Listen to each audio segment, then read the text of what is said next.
Well, two sixth graders in the Treasure Valley represented Idaho this last week in Washington, D.C. It was a pretty big deal because they are national finalists for a big STEM competition called eCYBERMISSION, which has students in 6th through 9th grade competing. Our Tristan Lewis caught up with the duo. He tells us how they did, and I bet they did really well, Tristan. Carolyn, the two were one of 20 teams to compete at the national competition. And while they didn't win the grand prize, they did get some valuable resources to help further their knowledge and project to help the Idaho Food Bank. It ranges from about this big.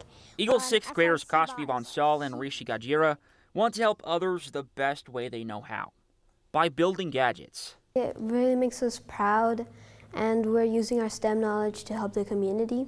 The duo goes to Treasure Valley Math and Science Center, which specializes in STEM learning. My favorite subject is science, and I'm really interested in chemistry. My favorite subjects would probably be science and math.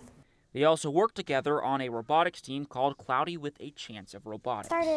I started doing like Legos ever since I was a little kid. They got the idea to help others after volunteering at the Idaho Food Bank last year. They saw less volunteers and resources sorting food. So sometimes food doesn't get sorted and it goes to waste, and it might expire or something might happen to it. They brainstormed an idea to help build a device that would sort donated items by nutritional food categories like protein, dairy, vegetables, fruit, etc.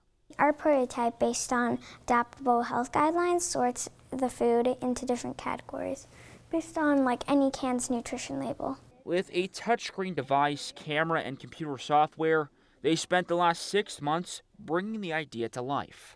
The camera snaps pictures of the nutrition label, then the system's programming works to read the image's text. That food item is then classified into different food categories. And we also have created a database, and each food gets its own unique ID. So if you want to look at the nutrients of a certain item you scanned, you can go back to the database. With the success of the project, the team was able to travel to Washington, D.C. to compete in a national STEM competition called eCYBERMISSION.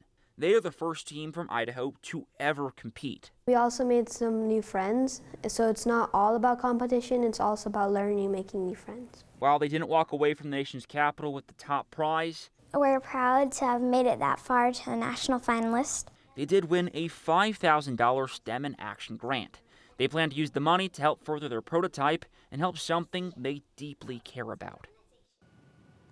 And that's something especially to brag about. Rishi and Kashvi say they're working on creating a drone that will scan barcodes in inventory warehouses. And they say while this project is taking up most of their time right now, they still have ideas for next year, like technology that can help detect wildfires. And Carolyn, the team is looking for more members. Those interested can find out more information on our website, KTVB.com. Well, I joined it, but I don't think I can keep up with their brain power. That is just amazing. It is. Two smart kids. Yes, and what they're doing for the good for this community. Fantastic. Thank you, Tristan, for that story tonight.